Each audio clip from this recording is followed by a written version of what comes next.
buenas a todos y bienvenidos una semana más a Laboras Hub. Al habla Miquel y me acompaña como de costumbre Gaizka Larrauri. Gaizka, ¿qué tal? Hola, ¿qué tal, Miquel? Arraleón. Arratsaldeon, Gaizka. Bueno, hoy tenemos el placer de contar con Patxi del Campo. Patxi es musicoterapeuta y psicoterapeuta acreditado por la AMI, la Asociación Estadounidense para la Música y la Imaginería, de la que hablaremos brevemente después, docente e investigador dentro del campo de las terapias creativas, además de fundador del Instituto Música, Arte y Proceso, IMAP, de Vitoria, donde ha ejercido su labor como director y docente desde 1983. Ha desarrollado además su labor clínica e investigadora en diferentes asociaciones, hospitales y otras instituciones relacionadas con la salud. Patxi es también miembro fundador del Comité Europeo de Musicoterapia y coordinador del 7º Congreso Mundial de Musicoterapia. Cuenta con numerosas publicaciones en el campo de la musicoterapia y otras terapias creativas y es director de la editorial Agruparte, especializada en terapias creativas, y de Recrearte, una propuesta que impulsa proyectos comunitarios relacionados con la música y otras disciplinas artísticas.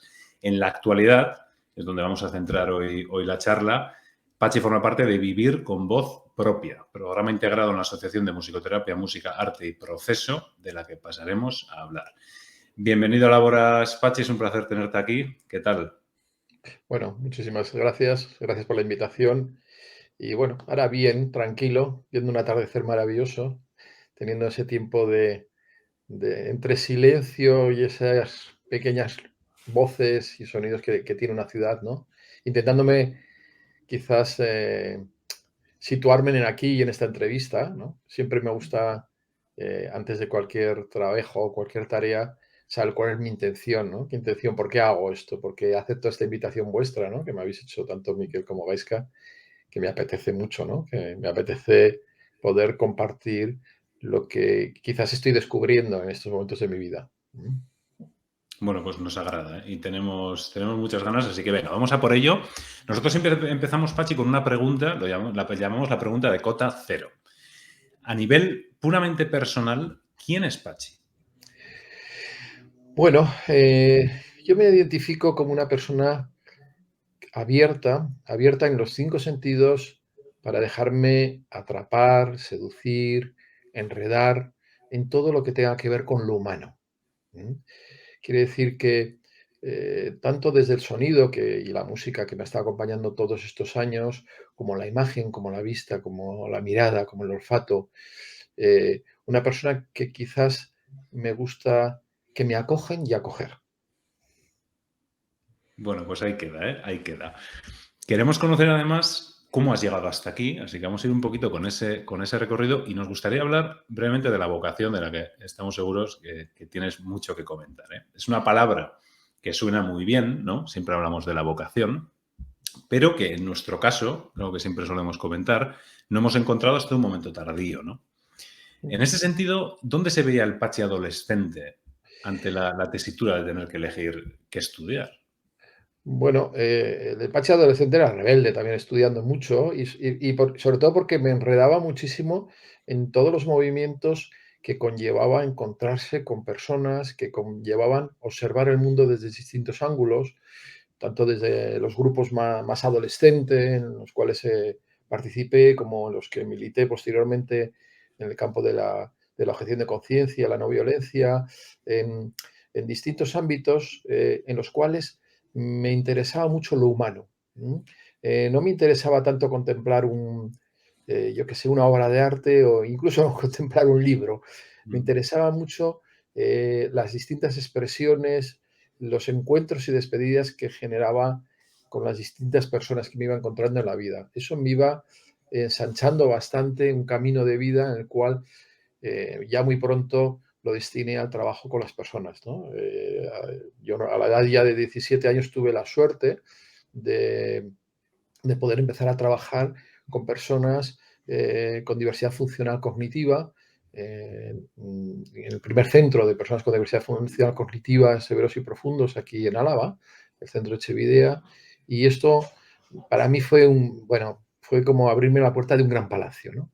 Un lugar donde lo humano estaba siendo rechazado por una parte de la sociedad. Eran personas, estoy hablando de 1979, 78, eran personas que algunas venían de haber sido, estando pues, en habitaciones oscuras, escondidos y ocultos, ¿no?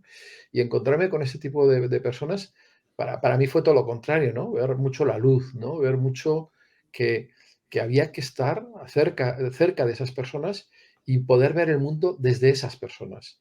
Esto para mí fue cuando ya me abrió, claro, encontrarte con personas que ni tan siquiera hablaban, que no decían nada más que había sonidos, casi todos eran gritos, ruidos.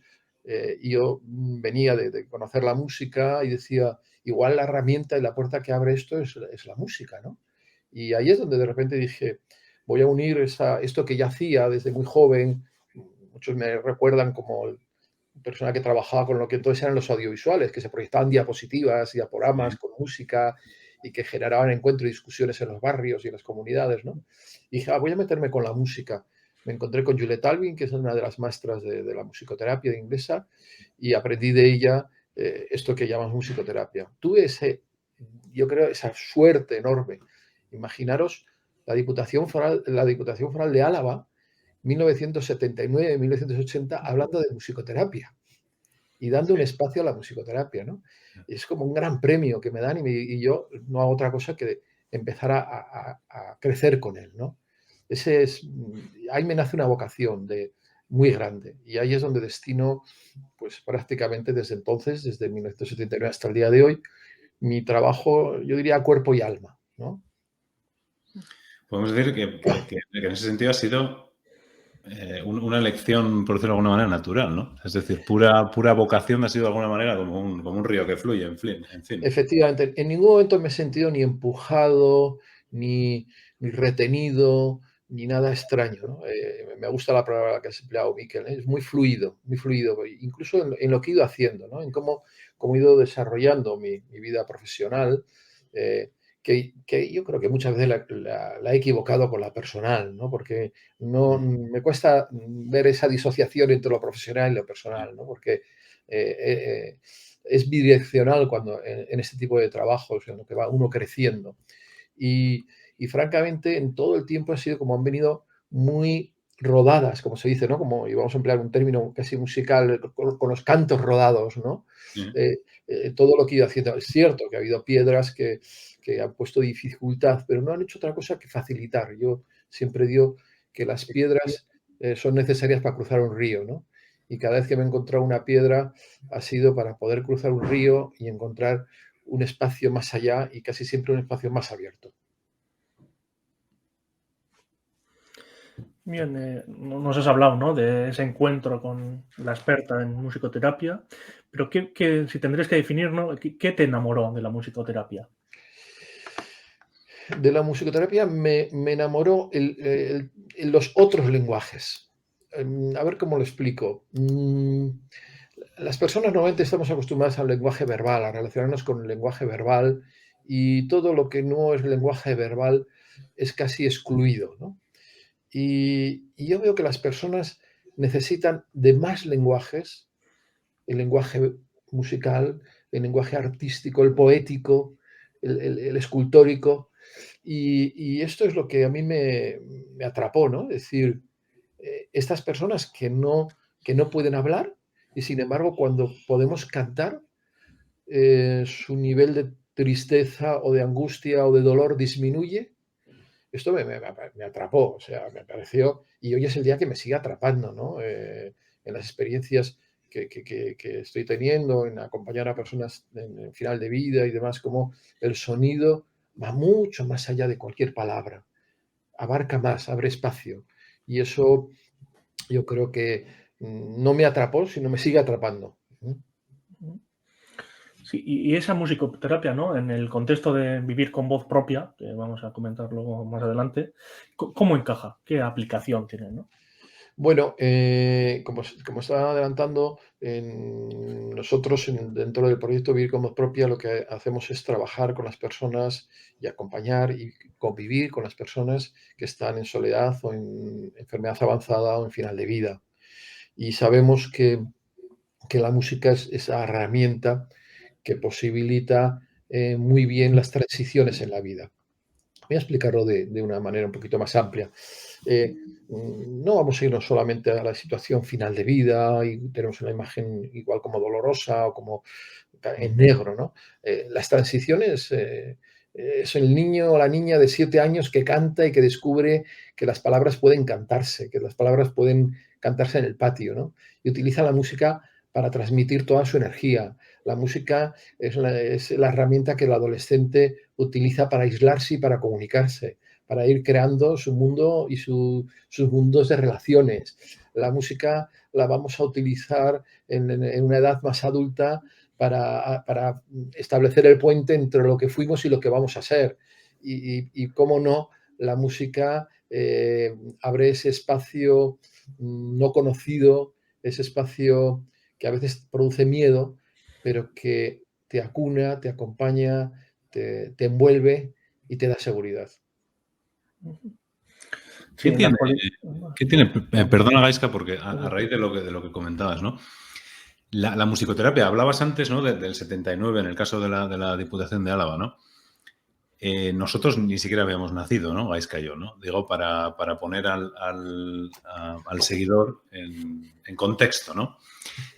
Es algo de lo que se viene hablando muchísimo tiempo. La música es algo que nos acompaña absolutamente toda la vida, ¿no? Yo creo que a cualquiera de nosotros, estamos los que somos más aficionados, yo he tenido un grupo de música, etcétera, pero creo que nos acompaña a todos, ¿no? De alguna u otra manera. Pero ¿por qué? ¿Qué sucede con esa palabra de la musicoterapia? Que tengo la sensación, espero equivocarme, de que a nivel general no se toma en serio. Efectivamente, mira, durante tiempo me ha costado mucho. El trabajo que hemos hecho del Instituto de Música, Arte y Proceso ha sido bien duro. Han sido años muy costosos en que nombrabas la palabra musicoterapia y lo que tenías enfrente y te encontrabas era una sonrisita, que musicoterapia, ¿no? Y algo light, algo... es cierto, durante muchos años, pero también es real que en los últimos años, y yo diría en los últimos 5, 7 años, me he encontrado con una acogida enorme. Por ejemplo, voy a nombrar cuando la primera vez que acudimos a la UCI del Hospital Santiago de Vitoria, de la UCI Araba, cuando yo empecé a explicar, bueno, os voy a decir al equipo médico, ¿qué es esto de la musicoterapia? Dice, ya sabemos, ¿cuándo empezamos? Dije, uy, sí, ya sabemos que hay montones de investigaciones, sabemos que hay montones, y ya empezamos, o sea, una seriedad que dije, wow, esto no estoy muy acostumbrado, ¿no? Me costó, es más, en esa primera sesión fue, ya sabemos, vamos a hablar hoy con quién vamos a empezar a trabajar, ¿no? Y desde entonces yo noté un gran cambio. Sí me venía este cambio desde el año 2000, desde mi colaboración con la Universidad de Aalborg, dentro de un programa de doctorado que había, ¿no? Y me di cuenta que la cantidad de investigaciones que se empezaban a hacer entonces, que hoy en día es enorme, y incluso compañeras de mi equipo han hecho y están haciendo el doctorado en esta universidad, como la musicoterapia no solamente es un grado, sino es un máster y es un doctorado. O sea que ya empieza a haber espacios. Y como justo antes de la pandemia, y quedó un poco eclipsado este documento, la OMS, que luego ya la OMS se dedicó a hablar de pandemia, hizo un documento en el cual aconsejaba el uso de las artes y en concreto de la música para el tema de la salud. Si tuviéramos una hemeroteca, en algún momento de mi vida, creo que como hace ya, yo creo que unos 20 años, yo hablaba de que el 2024 era como algo así, que uno se pone visionario, ¿no? Y decía, yo creo que allá por el 2020, 2024, íbamos a ver la musicoterapia en hospitales y, digamos, de una manera muy normalizada. Bueno, se ha adelantado incluso un poco, pero ya la OMS lo hace antes, estamos trabajando en la UCI, se están trabajando compañeros y compañeras están trabajando, por ejemplo, en muchos hospitales en Canarias, cada día se demandan más musicoterapeutas en Canarias. Hoy mismo me llegaba un mensaje, un trabajo a tiempo casi completo en la provincia de Cáceres con musicoterapia y salud mental. O sea, ya empieza a tener una seriedad. ¿Por qué? Pues porque, como decía antes, ¿quién no ha utilizado la música? ¿Quién no ha utilizado el recurso? Y tú lo decías bien, Miquel, ¿no? ¿Quién no lo ha utilizado? Entonces, ¿por qué no utilizarlo cuando más lo necesita la persona? Cuando la persona tiene más dificultades de contar y de transmitir lo que le está pasando. ¿Por qué no utilizarla incluso como recurso interno, como decimos, ¿no? Volver a los recursos internos. Esto es lo que hacemos. Es cierto que incluso se está trivializando bastante, ¿eh? Es curioso porque durante muchos años hemos tenido una formación y estamos teniendo una formación muy sólida en musicoterapia, pero en los últimos 2, 3 años estamos viendo mucha cosa de por online se va a formar usted en musicoterapia. Claro, No, quizá al popularizarse, ¿no, Pachi? Que claro, quizás es algo natural también, ¿no? Pero claro. claro. Vamos a aceptar esto. Ojalá sea un movimiento que permita tomar más conciencia de lo que es esta herramienta, ¿no? Y de lo que puede llegar a ser. Sí, en la actualidad formas parte de Vivir con Voz Propia, ¿no? Programa integrado dentro de la Asociación de Musicoterapia, Música, Arte y Proceso, ¿no? Explícanos, ¿no? Un poquito, ¿qué es el proyecto de Vivir con Voz Propia? Vale, si me permites, Gaisca, voy a contar qué es MAP y por qué Vale. hace esto, porque lo voy a hacer al revés, porque MAP, digamos que es como la casa madre, ¿no? Donde empezó todo esto. Empezó con esa pequeña bolita llamada musicoterapia a intentar atender a personas, empezó como a hacer una formación, en principio fueron años en los que fuimos como viendo cuál sería la formación ideal y en 1986 ya creamos el primer posgrado y máster de musicoterapia, ¿no? Entonces no había prácticamente nada en todo el Estado español. Entonces, a partir de ahí dijimos, bueno, aparte de musicoterapia, vuelvo a repetir lo que decía antes, nos interesan las personas, lo que le pasa a las personas, ¿no? Y fueron naciendo otros proyectos como, y se ha nombrado antes cuando me estáis diciendo todo eso que decís que soy, una editorial que se llamaba Gruparte, que hicimos cuentos, librodiscos, concretamente la colección La Mota de Polvo, donde combinábamos la música clásica con cuentos, con historias para ayudar a mantener en el niño y la niña el interés por una línea melódica en la narrativa, ¿no? Y para el aprendizaje de la música. Bueno, hicimos varios proyectos de Recrearte como un laboratorio de las artes en la comunidad, ¿no? Como de transformación social. Y entonces, hace como 10 años, más o menos, creo que ahora hacen 10 años, nos juntamos inicialmente 2 personas, Patricia Pereiro y yo, y posteriormente ha sido un grupo que ha ido creciendo. Incluso ayer tuvimos una reunión en la cual creamos un poco como los valores de lo que es vivir con voz propia. Y yo resaltaba que hemos creado los valores después de 10 años. Quiero decir, después de ver la realidad, después de trabajar. No aquello de que uno dice, yo soy lo que todavía no soy, sino lo que quiero ser, ¿no? Nosotros hemos puesto los valores por el trabajo comunitario, ¿no? Siempre nos ha interesado el trabajo comunitario. Nos parece que la sociedad está perdiendo la comunidad y esto nos parece gravísimo. Lo digo desde mi lado de terapeuta, de musicoterapeuta, lo veo continuamente, lo veo que cada día está más desgajada, que las personas se encuentran en mayor soledad y esto nos preocupa mucho. Entonces pensamos que había que hacer todo un proyecto comunitario, ¿no? Y ahí salió el nombre de Vivir con Voz Propia. ¿Por qué vivir con voz propia? O sea, que encajamos Vivir con Voz Propia dentro de Istoma como el proyecto comunitario, ¿no? ¿Por qué Vivir con Voz Propia? Bueno, el nombre lo dice todo, ¿no? Y yo siempre digo, pusimos un nombre para acordarnos de lo que tenemos que hacer. Y es que la persona que entra en situación de vulnerabilidad pueda seguir teniendo voz. A nadie se nos escapa que, no sé si Miquel ahora dice que tiene un poco mal la garganta, le vamos a dar consejos y le vamos a decir, es que yo, haz esto, haz lo otro, pero no se nos va a ocurrir decirle, oye, ¿tú qué sueles hacer cuando te duele la garganta? ¿Qué es lo que tú sueles...? O sea, nos cuesta hacerla a la inversa, ¿verdad? Es muy buen ejemplo, ¿eh? Porque de hecho nunca me han hecho la pregunta. Claro. Es decir, no sé, mira, igual lo que necesito es descansar, ir a pasear y estoy muy tenso y entonces me han venido una baja de defensas y casi tú mismo te das la respuesta, nadie te tiene que decir nada, ¿no? Entonces, vivir como propia es eso, es que a las personas que entran en situación de vulnerabilidad, que creo que todos somos vulnerables, ¿eh? Todos y todas somos vulnerables, de alguna manera se nos cuenta todo y no, es cómo le doy voz, qué hago para darles voz, qué hago para que esas personas entren dentro de sus recursos internos y puedan empezar a ver qué es lo que necesitan. Y quizás en ese compartir, yo acompañando a esa persona, puedo de alguna manera ir creando una realidad de acompañamiento en ese final de vida o de recuperación de la salud. Sí, has hablado, ¿no?, de comunidad también. Y ahí me gustaría hacer la pregunta de ¿qué es una ciudad compasiva, ¿no? ¿Qué define una ciudad compasiva? Bueno, una ciudad compasiva no es nada nuevo. Si yo se lo cuento a las personas, al pueblo que suelo acudir a hacer parte de mis retiritos y de no hacer casi nada en la Castilla profunda, me va a decir es lo que hacemos aquí. es que yo no solo me mire a mí, sino mire al otro. Y mire si el otro necesita algo, ¿no? Esta mirada la hemos perdido. La hemos perdido porque sabemos, y la posmodernidad nos lo ha puesto muy facilito, o nos lo ha metido mucho, es que somos independientes, vamos a lograr tu independencia, no necesitas de nadie para conseguir. Es mentira. El ser humano es un ser dependiente, 100%, menos mal. Y yo me alegro de ser dependiente, ¿no? Y eso significa que soy dependiente y que además puedo compartir con otras personas, ¿no? Y que yo necesito de la otra persona para tener sentido en mi vida, ¿no?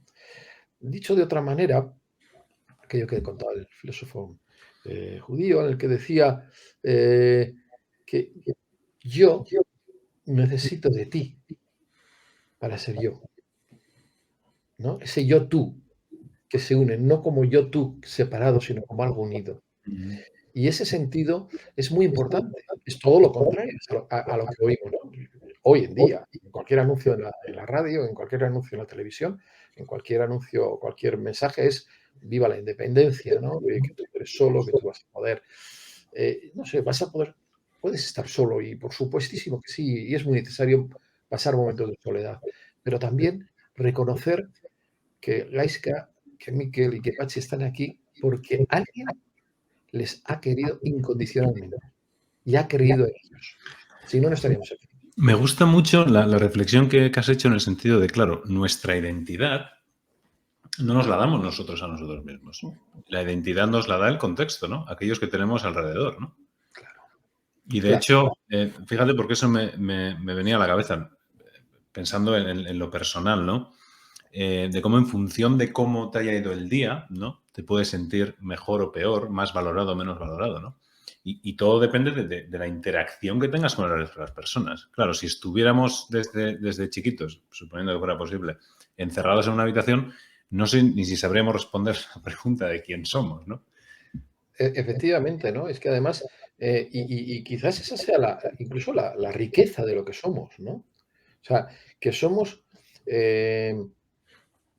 decía una poetisa que a mí me encanta muchísimo, que yo la adoro, vamos, la adoro, que se llama Cora, es una poetisa brasileña, Cora Coralina. Ella, en uno de sus poemas decía, estamos hechos de retazos. Y me gusta ese poema muchísimo, ¿no? Porque es cierto, estamos hechos de retazos, de los encuentros y las despedidas, como diría Milton Nascimento, por irme a otro brasileño, de repente me estoy conectando con Brasil, con la Coralina y Milton Nascimento, que habla de encuentros y despedidas. Estamos hechos de esos retazos. Y esos retazos son lo que hoy somos. Yo no he nacido y me he ido esculpiendo a mí mismo.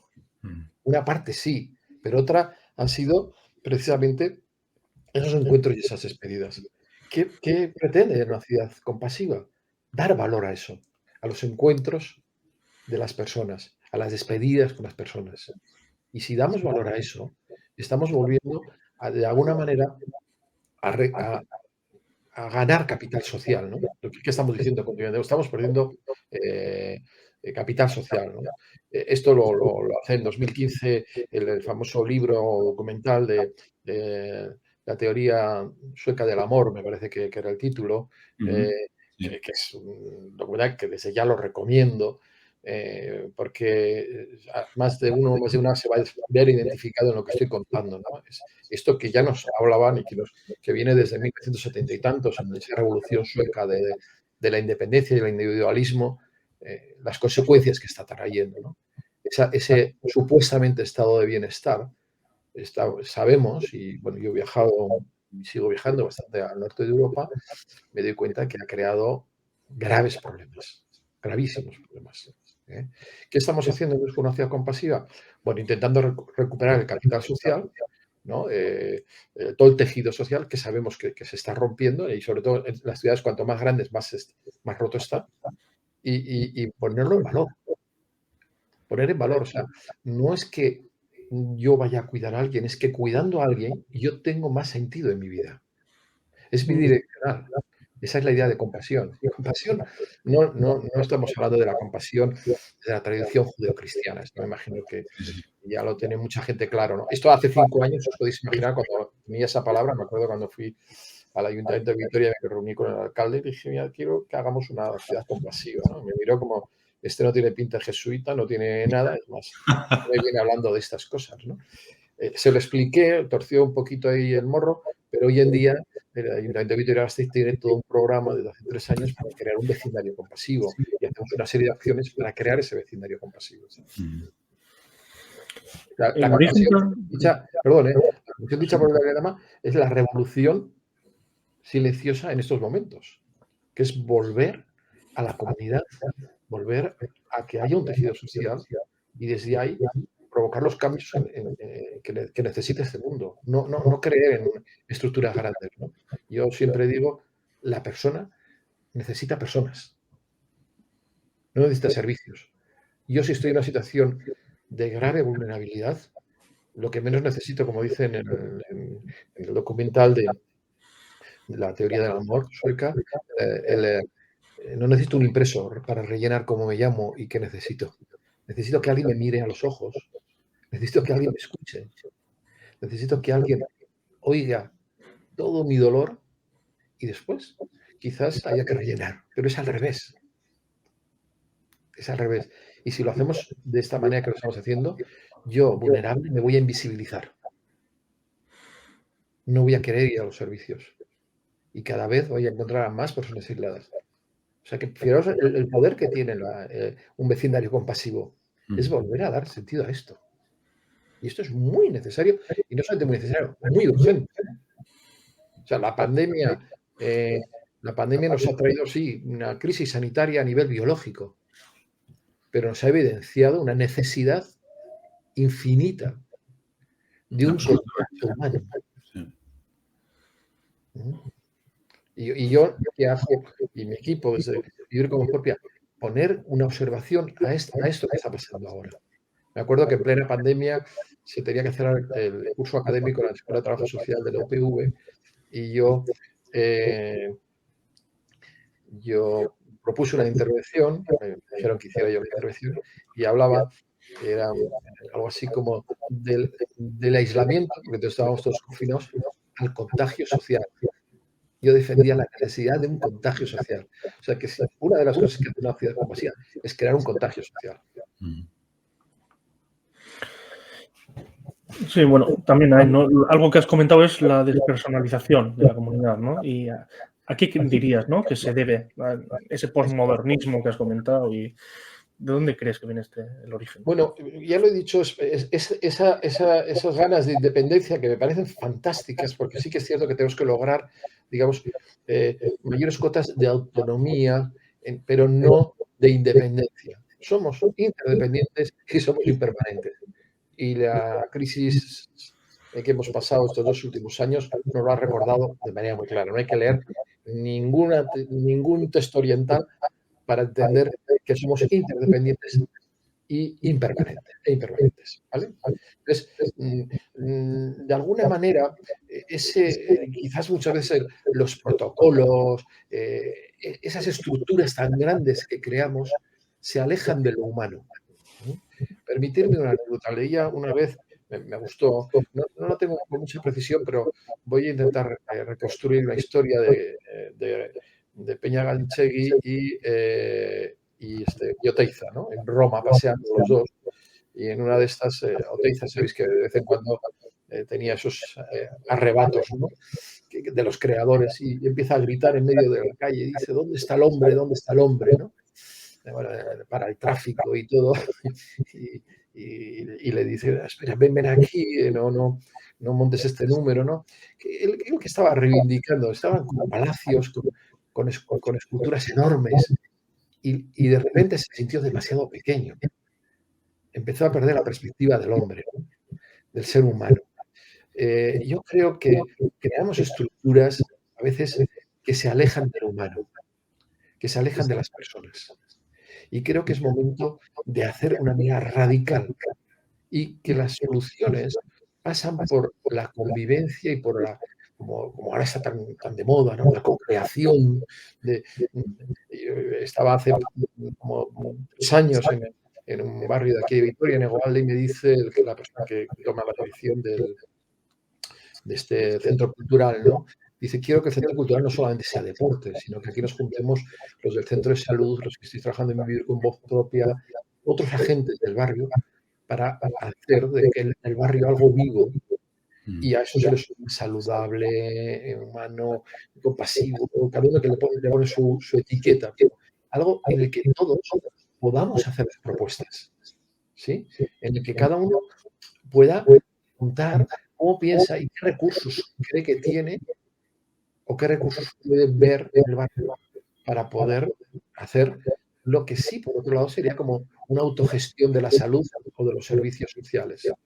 Y nombro autogestión, si queréis, con el ámbito mayor que tiene esa palabra, incluso este revolucionario, ¿no? ¿Por qué no? ¿Alguien ha propuesto alguna vez, algún programa de izquierdas ha propuesto alguna vez que haya menos hospitales y que haya más autogestión de la salud? No, no lo conozco.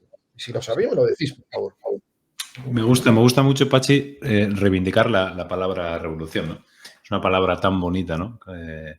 Que en fin, ¿no? Que es otro ejemplo muy bueno de algo que viene, una palabra que viene de la ciencia, ¿no? Que se aplica a lo social y que hoy se le tiene cierto miedo, ¿no? A esa palabra revolución, porque creo que se confunde con extremismo o con locura o con radicalidad, pero de vez en cuando necesitamos de una buena revolución, ¿eh? No hablamos de lo político, en este caso lo social, ¿no? Me parece muy bonito el volver, ¿no? a eso bueno que tenemos y que nos ha definido como sociedad y como comunidad, ¿no? Durante siglos. Claro, además, revolución como necesidad continua de cambio y de transformación, en el sentido de que no pasa nada por cuestionarnos lo que tenemos en estos momentos. Yo no le tengo miedo a cuestionarme lo que tengo. Habrá cosas que voy a conservar y habrá cosas, y además muchas revoluciones no hacen cambios radicales, sino que van transformando la realidad. Pero la realidad sigue permaneciendo, ¿no? Esa transformación continua y necesaria, porque si no la hacemos, si dejamos además, y voy a nuestro nombre, voz propia, si dejamos la voz a otras personas, nos vamos silenciando. Y silenciarnos significa que nos vamos muriendo. ¿Mm? La voz la tenemos que seguir teniendo. Cuando hablamos desde lo comunitario, de la participación, hoy hablaba con una persona que está trabajando en hospitales en Chile y me hablaba ella trabaja, es una psicóloga que trabaja con el tema de la risa, del clown, muy, muy interesante. Y claro, me hablaba de todo el trabajo comunitario, de cómo se juntan, han creado un espacio, Trapa Trapa, creo que se llama el espacio, recordar que se llama Trapa Trapa, sí, un espacio al lado del hospital, digamos como una especie de barracón al lado del hospital, donde se juntan los médicos, los pacientes, las familias, donde se montan sus pequeños títeres y sus cosas, donde todos se encuentran.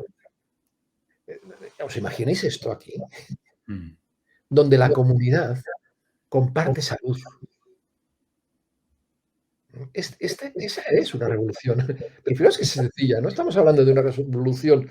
No, no, no, no, no. Es volver a que y visto desde la compasión, a una humanidad compartida. A que el niño, la niña, el adulto vea al médico, vea a la enfermera también allá, vean trabajando con materiales de reciclaje, vean cantar, vean hacer sesiones de ritmo a través de signos, donde todos estén creando algo. Eso es un espacio de salud. ¿Qué crees, Pachi, que nos ha pasado? Hemos crecido demasiado rápido, hemos tenido un desarrollo tecnológico que no hemos sabido asumir. No lo sé, son las ciudades que se nos han ido un poco, se nos han salido de control. ¿Qué ha pasado para que perdamos? Porque esa sensación que defines, ¿no? De ir, por ejemplo, a un hospital y sentir que no tratas con personas, y ojo, cuidado, con esto no estoy de ninguna manera culpando a una persona en concreto, a los individuos, porque yo entiendo que cuando formas parte de un sistema, y ese sistema funciona de la manera que funciona, ¿no? Luchar contra ello, en fin, es como luchar contra Goliat, ¿no? Pero siento esa sensación de que a veces no estoy hablando con personas.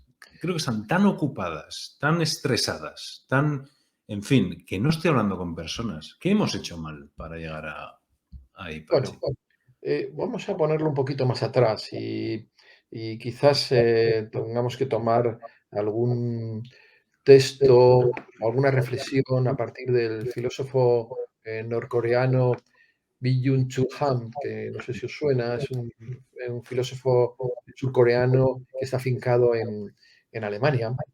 No lo conozco. Y Afincado en Alemania, es una maravilla, os pasaré la referencia porque es una maravilla. Me encanta. Ha escrito libros como La Sociedad del Cansancio, La Agonía del Eros, El aroma del tiempo, ¿no? Me voy a referir más al aroma del tiempo, a ese estudio suyo, ¿no? Y incluso a un trabajo muy cortito que ha hecho a la búsqueda de otro tiempo diferente, ¿no? Me encanta esta idea de buscar otro tiempo diferente. No es lo tecnológico. Lo tecnológico es chatarra. Otro tiempo diferente nos lo dio el otro día cuando se cayó el WhatsApp. Nos dio otro tiempo diferente. O sea, el WhatsApp en sí me da igual. Me han robado el tiempo. Hugo Mújica, en uno de sus...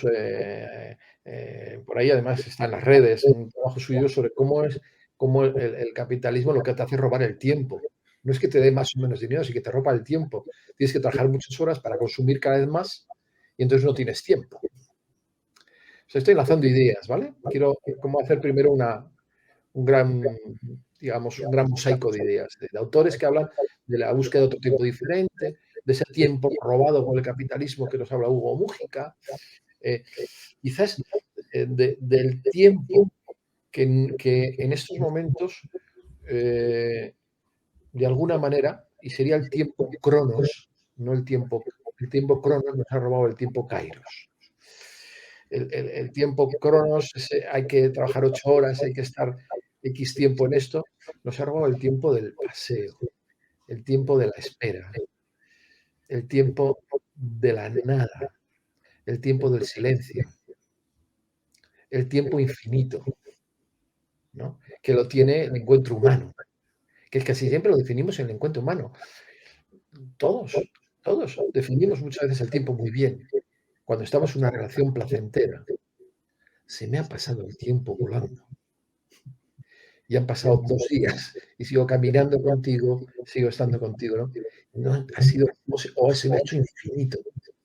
Entonces, lo que de verdad tenemos que cuestionar es el tiempo. O sea, la auténtica revolución sería volver a otro tiempo diferente, el tiempo con personas, el tiempo que voy a dedicar con las personas. Porque el tiempo robado, lo que nos ha robado es el tiempo de estar con otro. Yo estoy seguro que tanto Gaisca como tú, Miquel, es que no tengo tiempo de estar con mis amigos. Esta frase la estamos diciendo continuamente. Es que ya no tengo tiempo de pasear contigo. A veces, fíjate, Pachi, que lo que me pasa es que incluso sacando tiempo, no disfruto de ese tiempo, porque estoy pensando en otra cosa. ¿No? Digo, claro. He conseguido sacar 2 horas para hacer X o Y, pero no lo estoy disfrutando porque ya estoy pensando en lo que tengo después, ¿no? Claro. Permíteme que te dé un consejo y ya aprovecho para darlo así en general, ¿no? Debemos de hacer primero un ejercicio. Yo lo conocí desde Alas Wallace, que me encanta, con el que suelo hacer retiros, y que en un momento nos propone pegar cortes al día. De alguna manera es como hacer pequeños daños en el cerebro. ¿Qué quiere decir hacer daños en el cerebro? Parar. Y lo voy a contar muy sencillo. Tú vas caminando por la calle, ves un arco iris y dices, ¡ay, qué bonito! Uy, y sigues caminando, ¿no? No. Yo te invito a que te pares, a que lo mires 45 segundos y que sigas andando. Que cuando veas otra cosa que te sorprenda, te pares, la contemples 15 segundos y continúes. Es sencillo, ¿eh? Sí. No estoy planteando ninguna cosa rara. No te estoy diciendo que te vayas a un dojo y que estés practicando zen y estés en absoluto silencio. Te invito a que hagas cortes, a que te pares y te sorprendas de lo que estás viendo. Que vuelvas a sorprenderte. Porque, y es real, y empieza a hacer investigaciones, a las cuales se está haciendo investigaciones en torno a esto, si esto lo practicas de manera cotidiana, el cerebro aprende a parar. Tu cerebro no para, ni el mío. Yo, a veces, bueno, si se lo preguntas a mi equipo, te dice que mi cerebro va a 1000, ¿no? Dice, a veces dice, hoy, ¿qué traes? ¿No? Es cierto, pero sí provoco bueno, os contaba, ¿no? Justo antes de entrar aquí me paraba a ver cuál era la luz que estaba entrando en mi habitación en estos momentos.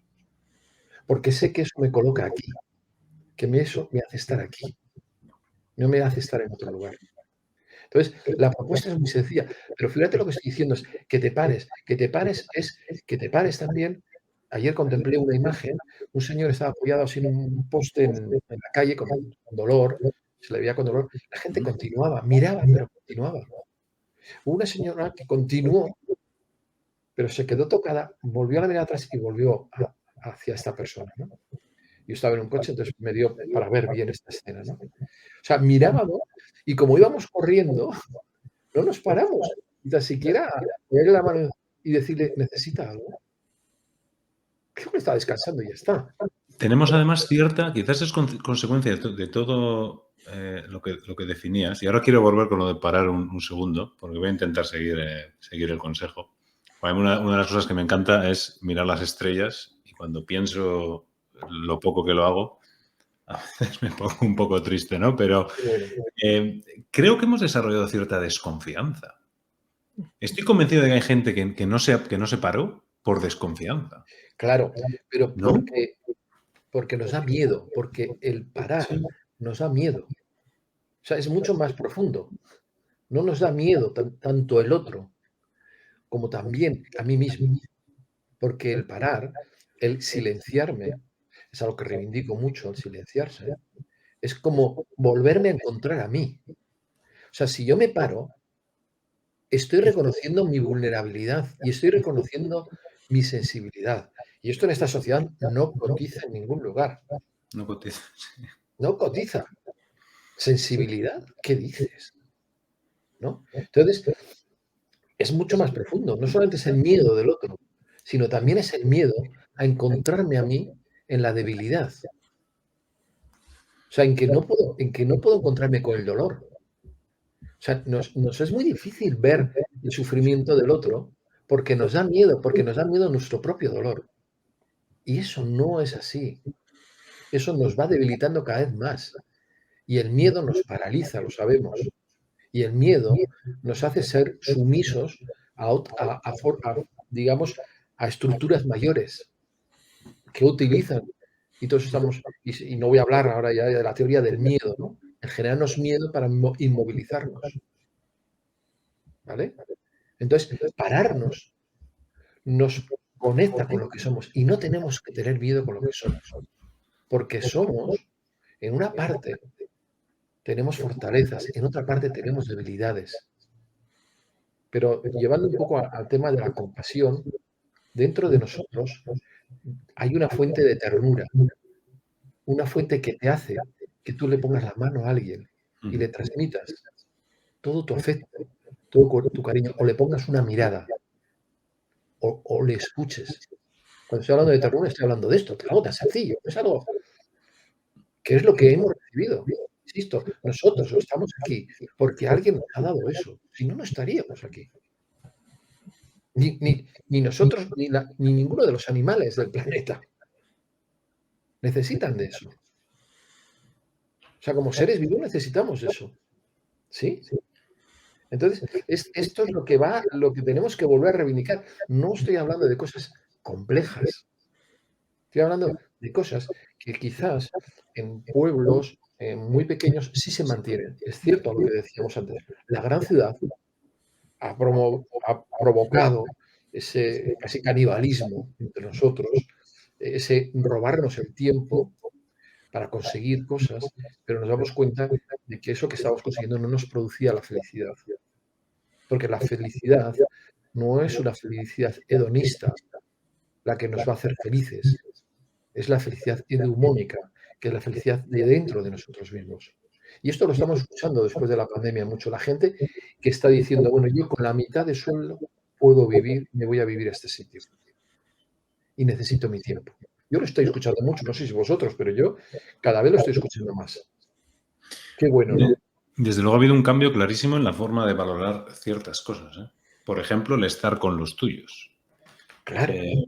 Y ahora, de hecho, se está viendo, bueno, yo que vivo en Alemania, se está viendo en el mercado laboral cómo ha reaccionado a eso, ¿no? Claro, ofreciendo, claro. bueno, ofreciendo a los trabajadores poder estar con los suyos. Hoy leía una noticia, creo que ha sido PwC, que ha ofrecido a 40.000 trabajadores estadounidenses trabajar a tiempo completo en casa. Y eso no viene por otra razón, entiendo que habrá ahorro de costes detrás, etcétera, ¿no? Pero porque nos hemos dado cuenta de que se puede trabajar igual y además seguramente tengas mucho más tiempo para hacer cosas que importan, ¿no? Claro, lo que pasa es que esto hay que tener un poquito de cuidado, porque si es yo creo que es una serpiente encantadora que nos puede picar en algún momento y nos pica a un aislamiento. O sea, Es cierto, Eso es. es O cierto. sea, creo que hay que mirarlo en las dos direcciones. Creo que, y vuelvo a reivindicar que nos necesitamos. Si esto ocurriera en que yo voy a destinar más tiempo a la comunidad, me parece de acuerdo. Esto, Alemania ya lo pone, ¿no? Digo Alemania, perdón, Holanda pone en valor en los currículum, no sé si Alemania también, pone en valor en los currículum que tú hayas estado trabajando para alguna ONG o para alguna organización comunitaria. O sea, Se es pone, como, no sé si me interesan tantos tus máster como tu compromiso, primero tu capacidad de trabajo en grupo y tu capacidad de trabajo en comunidad. ¿Eh? Yo esto lo he escuchado en algunas empresas holandesas y me parece muy interesante. Esto es lo que tendríamos que poner en valor, ¿no? Es decir, usted trabaja en casa, pero también compleméntelo con un trabajo en comunidad. Esto ya la serpiente no sería tan venenosa, y sí que podría ser interesante, ¿no? Sí, muchas veces, ¿no? Se suele decir también que vivimos en soledad aún estando con gente, ¿no? Claro, claro. Esto nos encontramos muchísimas veces de vivir como propia, ¿no? Es como, como decir, sí, sí, yo tengo a mi hija, pero está muy ocupada, yo tengo a no sé quién, pero está muy ocupado, yo me encuentro solo.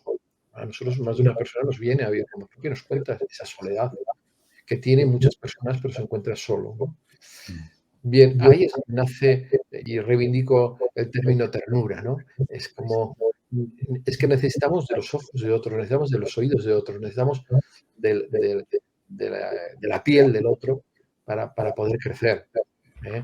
Entonces, si el otro está, pero está, lo pongo un poco entre comillas, de cuerpo presente nada más, pues no me sirve, no me sirve, ¿no? Si el otro está funcionalmente, no me sirve. El otro tiene que estar de alguna manera, y hay que hacer una gran tarea para esto, eh, que es como cuando uno entra en casa, cuando entra con los suyos, tiene que hacer como un pararse también, ¿no? Decir, bueno, es que ya no soy la persona que está o dirigiendo un equipo o haciendo esto, haciendo lo otro, ¿no? Ahora soy una persona que siente, que muestra afectos, que transmite lo que está sintiendo, incluso las debilidades, ¿no? Lo que es que compartimos tampoco las debilidades, ¿no? Incluso, fíjate, esto sería como otra gran reflexión, ¿no? Es como, ¿somos capaces de compartir nuestra vulnerabilidad?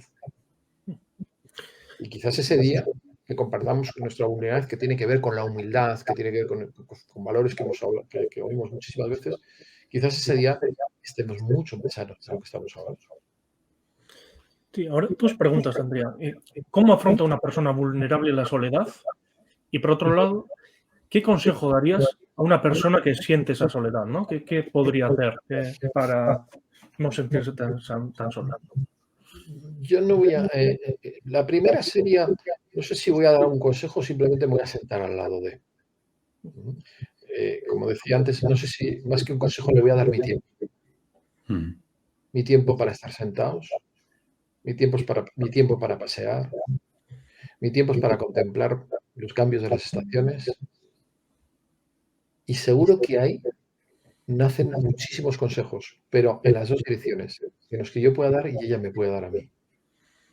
A mí lo que me ha enseñado a estar con las personas y dar ese tiempo del que estábamos reivindicando antes es que aparecen y que surgen de ambos esos consejos. Yo no sé si tengo que dar nada, pero sí tengo que abrirme a descubrir con el otro nuevas formas de estar en el mundo. Y nuevas formas las vamos a tener que inventar siempre. No estoy hablando, no penséis que estoy hablando de cosas muy, muy grandes, ¿no? Nuevas formas es que hoy ya no puedo caminar solo. o nuevas formas y tengo que hacer otra manera de mirar el mundo.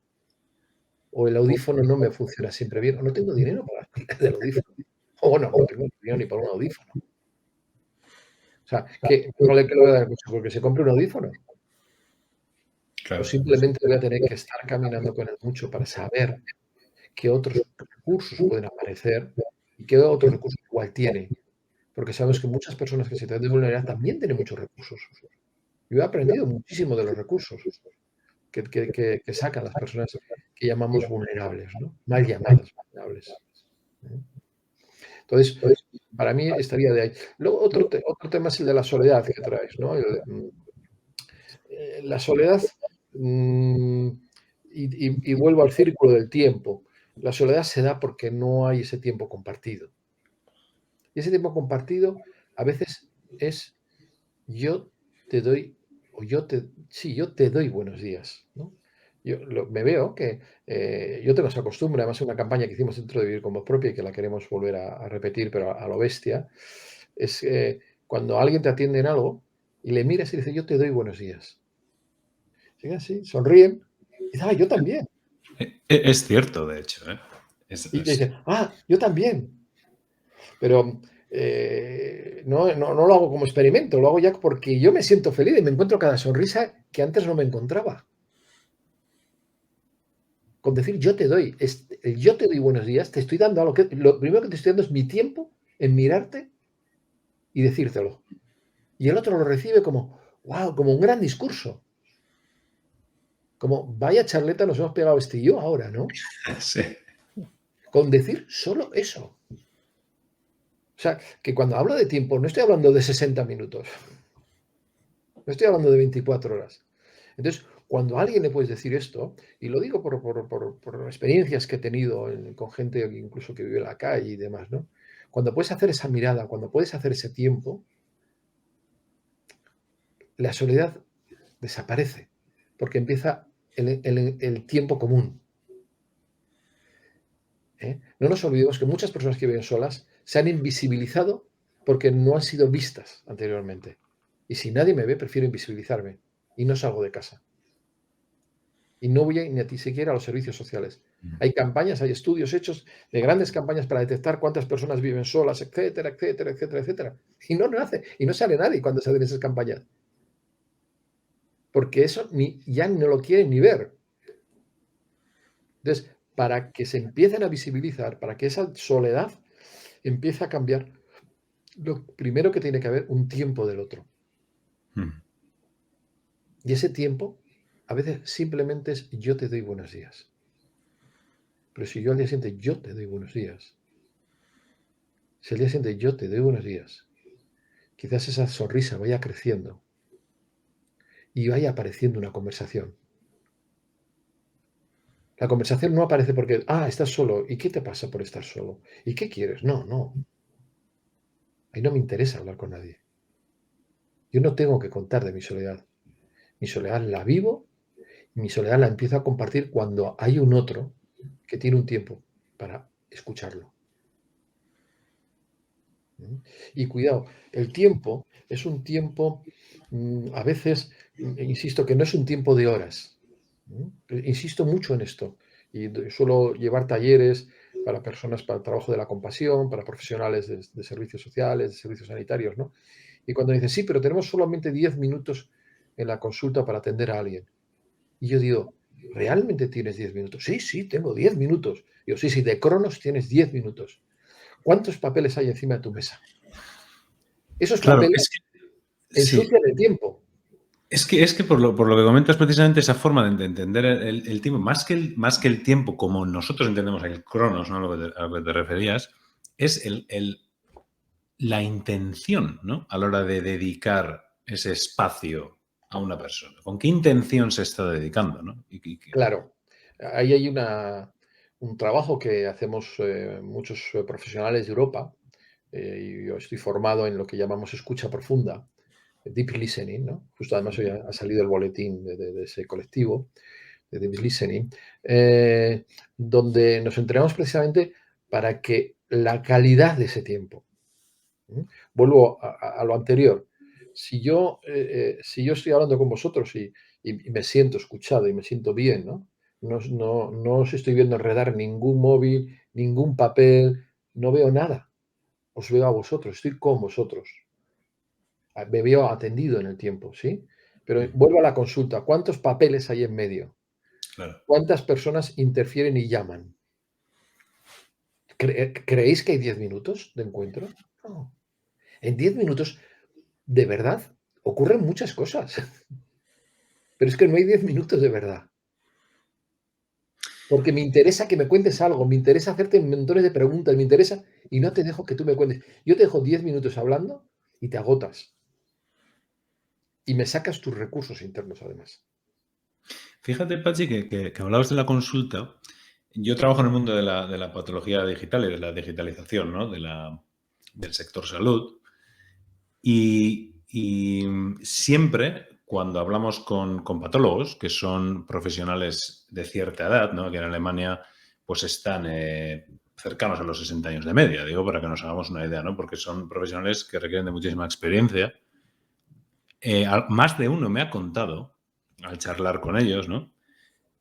Cómo cuando por primera vez les pusieron los ordenadores, hubo un enfado generalizado porque decían, ¿cómo os atrevéis a poner algo entre mí y el paciente? ¿No? ¿Cómo voy a tener yo en medio una pantalla en vez de estar viendo al paciente cara a cara, ¿no?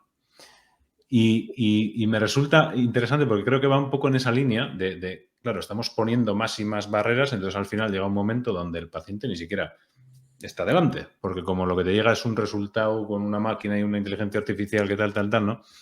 Y me venía un poco, fíjate, me ha venido a la cabeza, ¿no? Cuando hablabas de la consulta y los 10 minutos.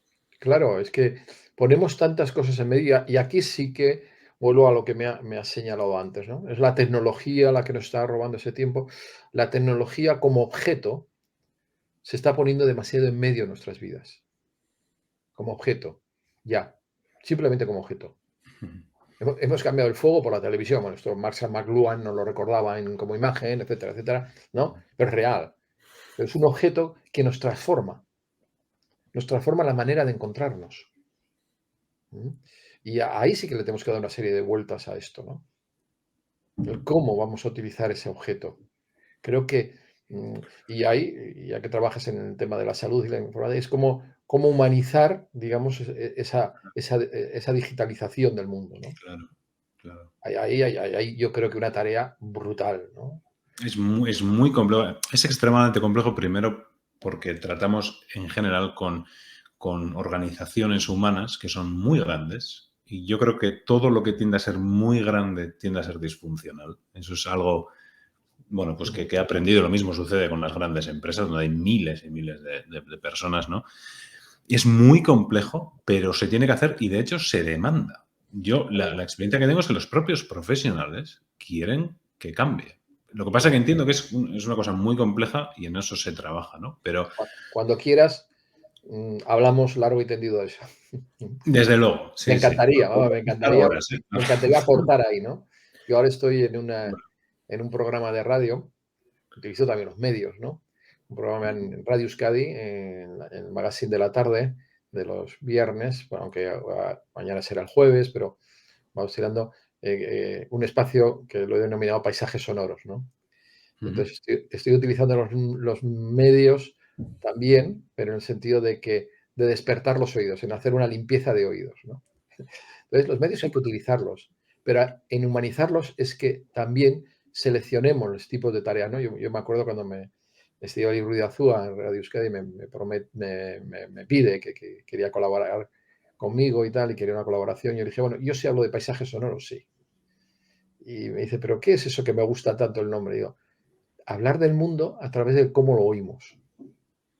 Joder, qué bueno, ¿eh?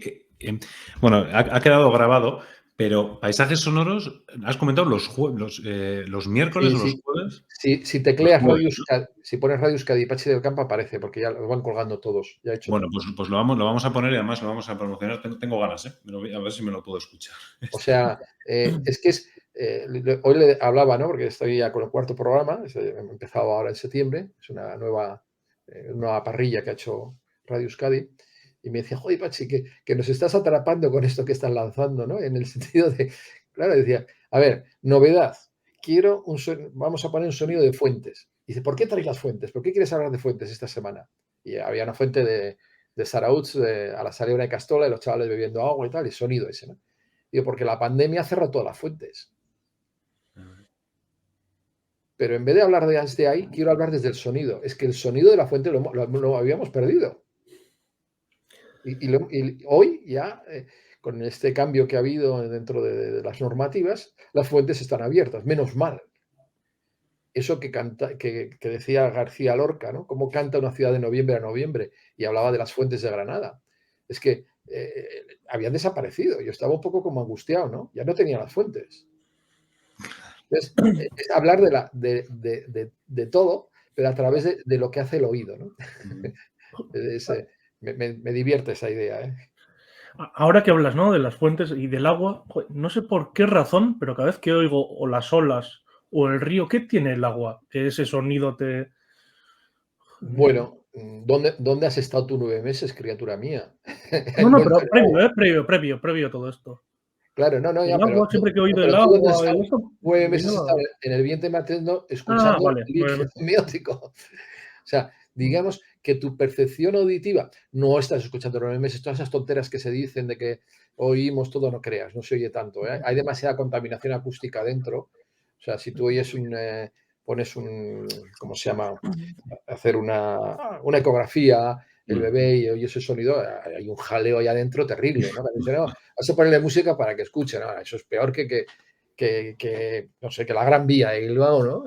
O yo qué sé, o la calle Florida en Vitoria, ¿no? O sea, hay un jaleo ahí no hagamos romanticismo donde donde la ciencia ya sabe muchas cosas, ¿no? Pero sí que es cierto que hay un mecer. El agua que es un mecer, siempre. Siempre envuelve mucho. Todo lo sonoro, pero el agua te lleva a esa parte muy regresiva de lo humano, ¿no? Entonces, por eso nos produce tanto placer escuchar un río, decías al principio de la conversación, el fluir del río, ¿no? El mar, siempre es como un balanceo. Y eso lógicamente nos va a transmitir en lo regresivo esos primeros estados en los que estábamos, ¿no? Y que además disfrutábamos tanto, ¿no? Cuando nos bañaban y cuando... Joder, eso era una maravilla, ¿no? Entonces, yo creo que va un poquito desde ahí, ¿eh? Igual alguien tiene manías, o sea, porque una de las cosas que sí tenemos que tener cuidado con el sonido y con las experiencias es que cada uno tiene su historia. O sea, esto que tenemos una humanidad compartida, tenemos una historia compartida, pero otra historia también individual. Esto es lo bonito, ¿no? Es que no es ni una cosa ni la otra. Lógicamente, si yo alguna vez estuve en riesgo de ahogarme, el agua me va a suponer, bueno, cada vez que lo diga, pero eso con todas las experiencias de la vida, ¿no? Por eso es tan importante la voz propia. Porque si yo le digo a Miquel que tome miel para la garganta y recuerda que de pequeño le picaron un montón de avispas y que estuvo a punto de viajar ya y hacerse una transición de estas pronto, ¿no? Sí, La miel no la querrá ni ver. claro, O sea, por eso es tan importante primero escuchar, porque la otra persona, ha tenido experiencias. Y esas experiencias son placenteras, traumáticas, son de todo tipo. Y si no las escucho, si no las comparto, no puedo. Por eso cuando también me contabas, Aisca, lo de qué consejo, es que es dificilísimo. ¿Cómo voy a dar un consejo? Insisto, ¿no? A Aisca le he recetado la miel y le picaron todas las abejas. La he liado. La he liado. Y por otro lado me surge la duda, ¿no? Que hemos estado hablando, ¿no?, de la cercanía en la consulta de la persona y demás. Hoy en día, ¿no?, se está hablando también de la teleasistencia, ¿no? Por teléfono, por internet, etcétera, etcétera.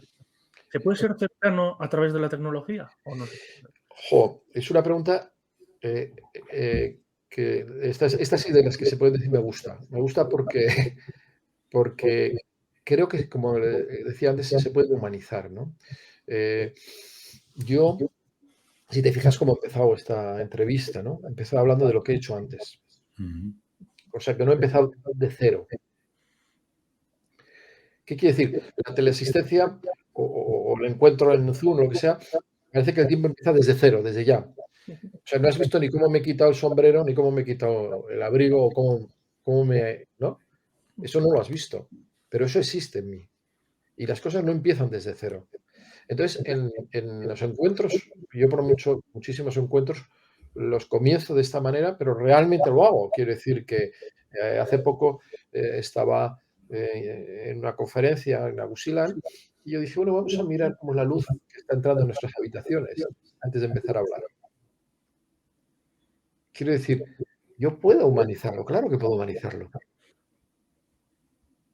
pero tengo que tener la sensibilidad que la he tenido que cultivar anteriormente para poderlo humanizar. No es un manual, ¿sí?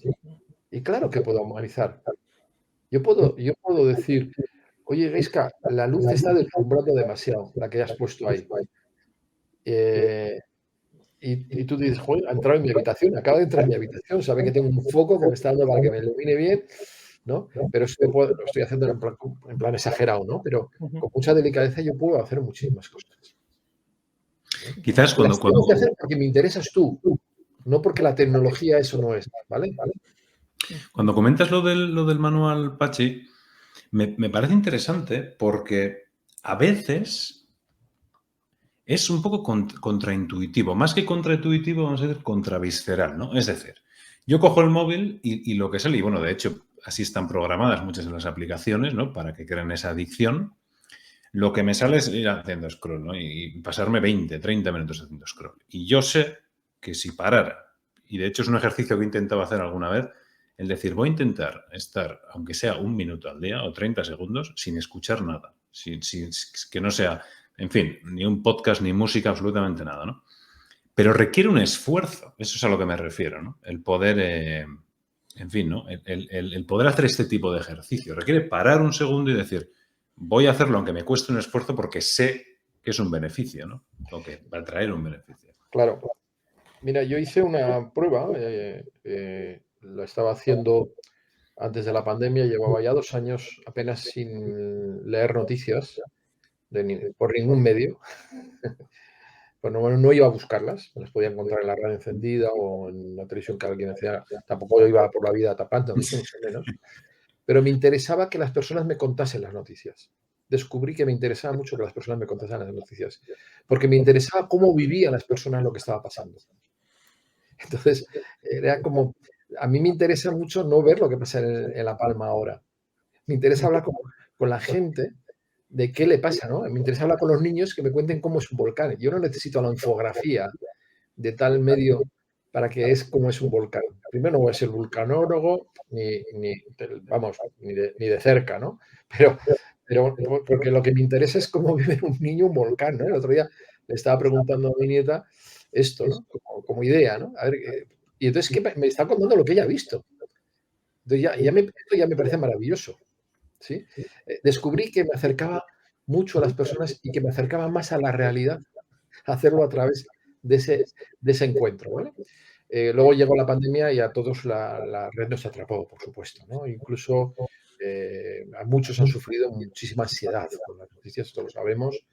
Desde el minuto, yo diría, a los 2 días ya había crisis auténticas de ansiedad y hemos tenido que atender, ¿no?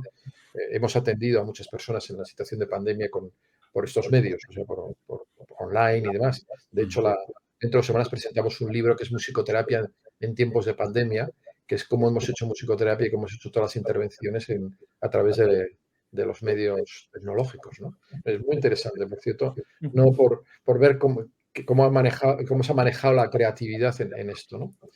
Y venía a contar esto, ese desconectar a veces viene bien, ¿no? Tú estabas hablando de me desconecto, es que a mí me interesa rápidamente que alguien me cuente esto. O sea, que lo que llamamos estar conectados en realidad es estar desconectados, no es estar conectados.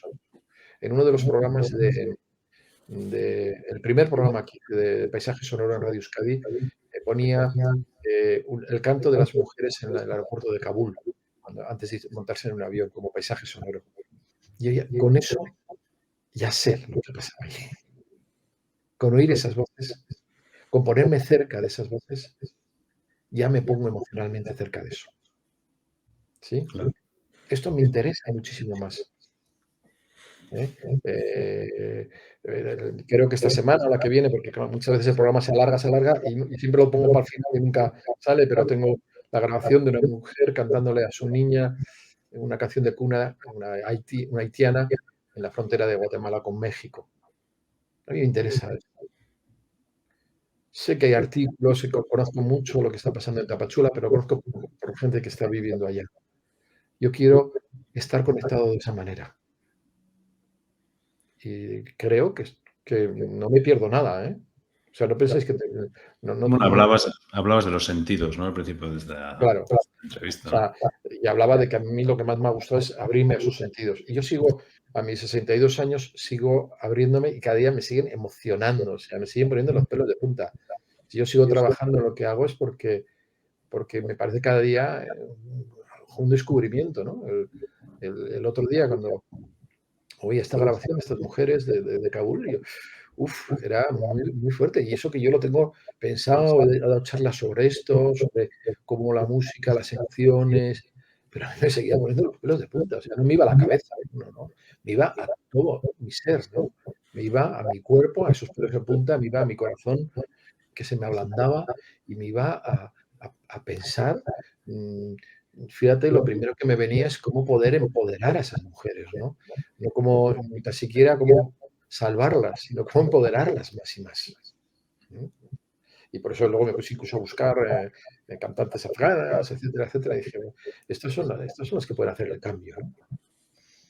No yo como gente que vivo al otro lado, ni mucho menos.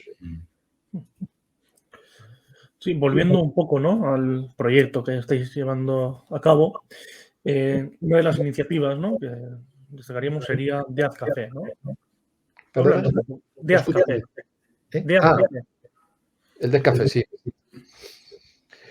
Bueno, no es otra cosa, nació en Inglaterra este movimiento. Nosotros en España yo creo que el primero de los primeros los hicimos aquí en Gasteiz, lo hicimos dentro de Vivir como Propia, pero eso no es otra cosa que hablar de estos temas en público, ¿no? Hay temas de lo privado y hay temas de lo público. Mira, lo primero que hicimos en Vivir como Propia, nuestra primera acción, que la sostenemos después de varios años, o sea, empezó en enero de 2014, o sea que llevamos ya varios años, el último miércoles de cada mes organizamos un espacio de reflexión y diálogo, en el cual se habla de la vida y de la muerte, ¿vale? En todas sus dimensiones.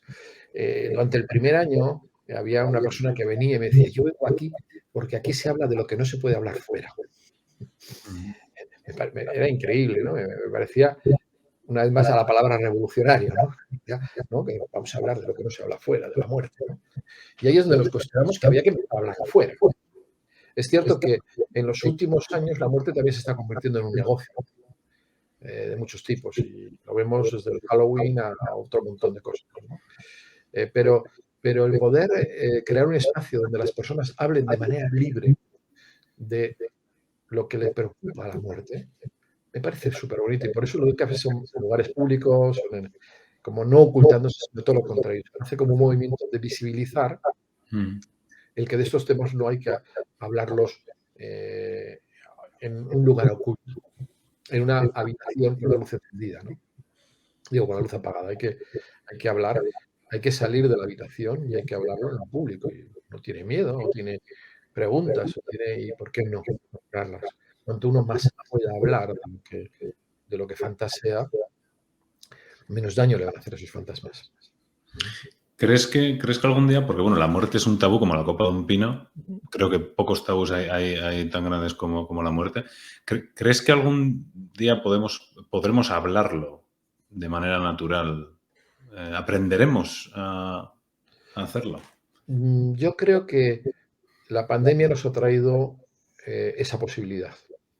La pandemia nos ha señalado la muerte, la hemos oído, queramos o no queramos en casa. En casas donde no se hablaba se ha tenido que hablar.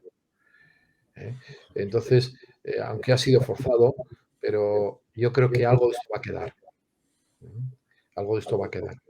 Es cierto que todavía, y todos sabemos, por informaciones periodísticas, lo que se ha ocultado, ¿no? Pero, y lamento que la muerte se haya convertido en un partido de cifras. ¿no? Tantos muertos, tantos vivos. La muerte no es tantos muertos, tantos vivos.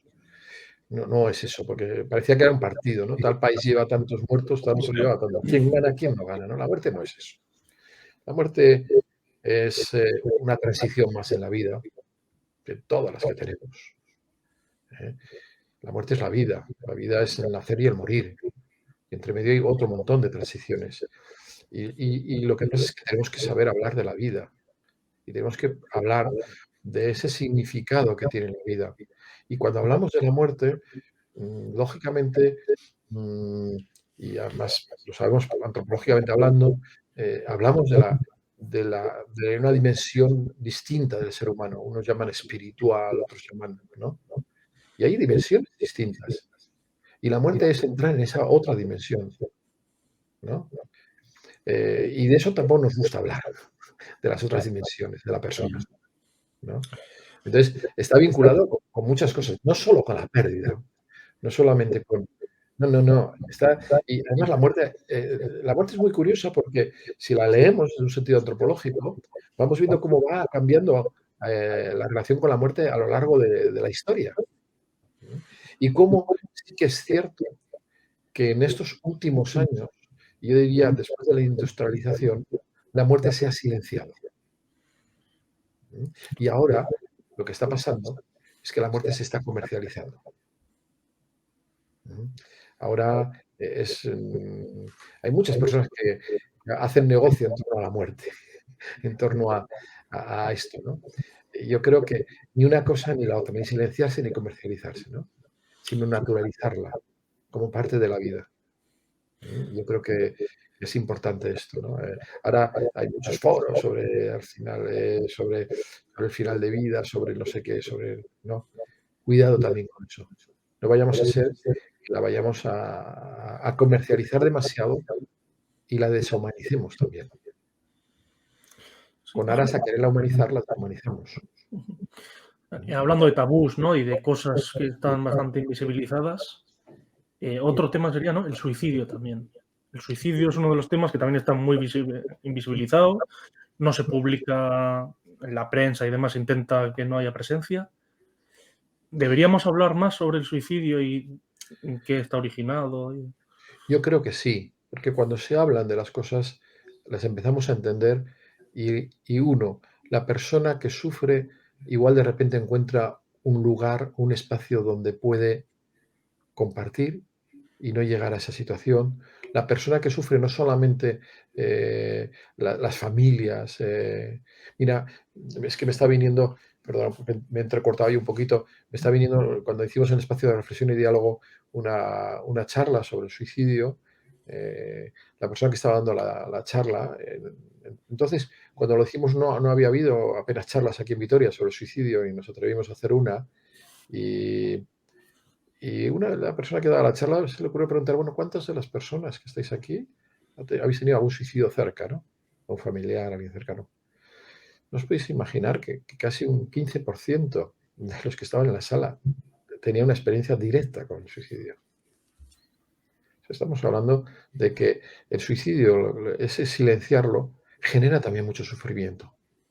Todos sabemos que cuando algo se silencia genera sufrimiento. ¿Y por qué? Porque fíjate, Pachi, que yo puedo entender la muerte, ¿por qué? Porque sabemos que la vamos a pasar, nosotros a nivel individual, ¿no? Personal. Pero, ¿por qué el suicidio está tan silenciado? Nunca lo he llegado a entender. Porque... Yo tampoco, pero se me ocurren así como... Primero, esa teoría de que cuando se habla se hace un efecto llamada. Ya sabemos que es una teoría que en el tiempo se ha demostrado que no es del todo real, ni mucho menos. Eso se sabe. Se nota... Bueno, ya la Iglesia lo hace. Ave María Purísima, ¿no? La Iglesia entierra fuera de sus cementerios y fuera de la Iglesia a los que se han suicidado. O sea que primero tenemos una tradición cultural de sacarlo fuera. Un estigma, sí. Todo lo que es pecado, como estigma, a partir de ahí, imagínate, todo es posible. O sea, vete a pensar ya desde ahí, ¿no? Sin enredarnos mucho. Esto me llevaría a la pregunta, ¿en otras religiones también, bueno, en otras culturas también se vive el suicidio del mismo modo, igual que la muerte también, quiero decir. Sí. No hay muchas variaciones. Lo que pasa es que, claro, en un mundo tan global, no en un sentido antropológico, porque esto nos llevaría muchísimo rato. Hay variaciones, pero Ujú, en estos momentos sí. Es como algo de pudor, como fracaso de la vida también, ¿no? ujú. Yo ahí os recomiendo que entrevistéis a Izaskun Andonegui, que es una persona que si queréis tocar ese tema así de lleno, lo vais a tocar, pero que muy bien, ¿no? Es una persona que a mí me gusta. Hace poco, me parece que hace 15 días hicieron una jornada en San Sebastián sobre el suicidio, ¿no? Y me parece que fue todo un éxito, ¿no? Poderlo, bueno, ir sacando poco a poco, ¿no? También con prudencia, una vez más, ¿no? Y con un Ujú, poco de tiento, no vayamos aquí de repente, vamos a hablar del ujú, suicidio ujú. y de repente, no, vamos Sí, a, banalizarlo, ¿no? No. exactamente, o sea, vamos a traerlo al espacio que necesita y es un espacio que tiene que ser con mucho confort para que nadie se sienta ni juzgado ni señalado. Sí. Y eso necesita un espacio amable. O sea, que para hablar de suicidio necesitamos un espacio muy amable donde uno no puede sentirse ni juzgado, ni analizado, ni condenado, ni no comprendido, ni todas esas cosas que a veces pasan. Sí, bueno, pues para ir cerrando un poquito, ¿no? El tema este de cómo se podría, ¿no? Colaborar al final con vivir con voz propia, ¿no? Para aquellos que nos estén escuchando y les interese. Bueno, como se suele decir siempre en esos casos, contacte con nosotros, ¿no? Pero contacto con nosotros. Eh, lo importante es que había un lema en Euskadi, ¿no? En una época, la consejera de turismo hizo un lema muy bonito que Euskadi ven y cuéntalo, ¿no? Ujú. Me encantó ese lema. Lo utilizo muchísimas veces, ¿no? Me acuerdo cuando organicé el Congreso Mundial de Musicoterapia, lo utilizamos como lema, ¿no? Además, en aquella época estaba el lema en Euskadi y decíamos, Congreso Mundial de Musicoterapia, ven y cuéntalo, ¿no? El ven y cuéntalo en este caso sirve, ¿no? Ven a pasar un tiempo con nosotros, ven, encuéntrate con nosotros, y si te sientes que de alguna manera tu tiempo puede ser compartido, que puede haber un tiempo con el otro, yo creo que es un espacio donde te vas a encontrar muy bien acogido, muy bien, digamos, como escuchado, y vas a encontrar las herramientas para acoger y para escuchar a otros. ¿Eh? Pero bueno, el estar con nosotros en cualquiera de los espacios, el espacio de reflexión, el diálogo, la formación de voluntarios, los Dead Café, las charlas en los colegios que hacemos sobre el final de vida y sobre soledad y sobre vulnerabilidad, el autocuidado. Estamos ahora en algunos pueblos de Álava dando charlas sobre el autocuidado. O sea, hacemos muchísimas acciones en las cuales a través de una, es como entrar por distintas puertas. Y si te sientes a gusto, pues ven y comparte, ¿no? Y yo creo que lo primero que uno debe hacer en vivir con voz propia es, ¿voy a ser escuchado? Sí, sí, vas a ser escuchado, vas a tener voz a tus inquietudes, vas a tener un espacio para que tus interrogantes puedan ser compartidos. Ya no voy a decir contestados, sino compartidos, porque muchas veces no hacemos más que compartir preguntas, ¿m? O compartir saberes incluso. ¿M? Y a partir de ahí ver cómo cada uno puede trabajar en su comunidad, ¿no? De nada nos sirve que hagamos yo que sé, grandes acciones si soy incapaz de tocar el timbre para la vecina de arriba que sé que se ha roto una pierna y llevarle algo, ¿no? O sea, te vamos a enseñar o te vamos a ayudar o vamos a hacer procesos de aprendizaje contigo de cómo tener más sensibilidad para que eso te surja de ti. No sea, como decíamos antes, un manual, ¿no? Primero llame al timbre a las vecinas y pregúntele si necesitan pan. No, Claro, efectivamente. ¿no? O sea, lo que vamos a hacer es de alguna manera, compartir contigo un aprendizaje de cómo podrías estar en una comunidad, porque cada comunidad tiene su particularidad y cómo podrías ser primero tu comunidad cercana, tu vecindario, ¿no? O tu ciudad. O sea, primero es una pequeñita comunidad, es un vecindario y es una ciudad, ¿no? ¿De qué manera puedo estar trabajando con eso? Mm. Sí que es cierto que puedo decir que empezamos muy poquitas personas. En estos momentos hay alrededor de 80, 85 personas trabajando en una tarea o en otra, en voluntario. Somos un proyecto muy humilde, con no muchos recursos económicos. Es una gran preocupación que tenemos, pero espero que podamos seguir creciendo. Nuestro último invento, en toda entrevista hay que dar una novedad, ¿verdad, chicos? Voy a dar una novedad, que es que hoy la hemos... Además, no sé cuándo lo vais a emitir, pero vamos a sacar, yo creo que para Navidades ya, porque hoy ya nos hemos puesto fecha, la canastilla de los cuidados. Hay unas canastillas para bebés, ¿verdad? Sí.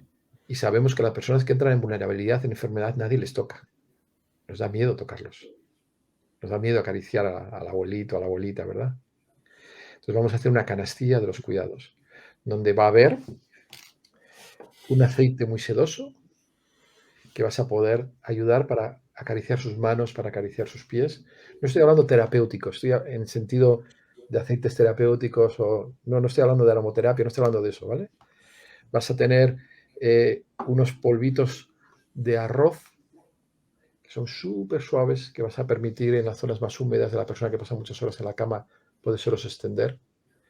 O sea, estamos creando un producto que esperemos que nos sirva para financiar parte de nuestros proyectos, Sí. pero para que las personas se toquen. Claro, es una invitación, ¿no? Muy bonita. Al contacto. Contacto, ¿no? Exactamente. Entonces, esto, joder, ya me gustaría que nos ayudéis a difundirlo porque con vuestros recursos, porque no sabemos cómo hacer, porque queremos que esto, lógicamente, la gente lo sepa. O sea, tú imagínate que nos va a costar, esto explicación en una farmacia, ¿no? Que pueden venderlo, pero ya hemos encontrado una empresa que nos lo empaca todo muy bien, una empresa dedicada a la cosmética muy, muy buena, que ha estado sensible y nos está ayudando. Llevamos 6 meses probando texturas y olores Sí, para que pueda ser bueno. especial. O sea, no lo vas a encontrar en otro sitio. La textura que hemos buscado del aceite te costaría mucho encontrarla. Pero no lo estamos haciendo por particularidad, sino porque queremos que de verdad sea eso. Que cuando yo te toque a ti, tú tengas una experiencia y yo tenga una experiencia inolvidable.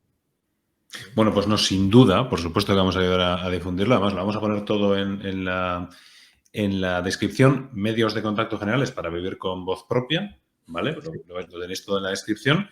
Y, por supuesto, sobre esta iniciativa, que no sé si está anunciada o no, pero bueno, en cualquier caso, lo vamos a poner también en la descripción, si no, ya lo En cuanto Si lo no, ya tenga, modificaremos y lo pondremos. en cuanto la tenga, os la pasaré y estaré más que agradecido que la gente lo conozca, ¿no? Porque maravilloso. además, saliendo de la pandemia, el que la gente se pueda volver a tocar, me parece como un acto también, ya que estamos en plena revolución, revolucionario, ¿no? Es decir, no, tóquese, por favor, ¿no? Tóquese y mucho, ¿no? Porque es lo que muchas personas necesitan. Que muchas personas necesitan. Bueno, pues hay que dar esa canastilla, ¿eh? Ya sabéis, en la descripción.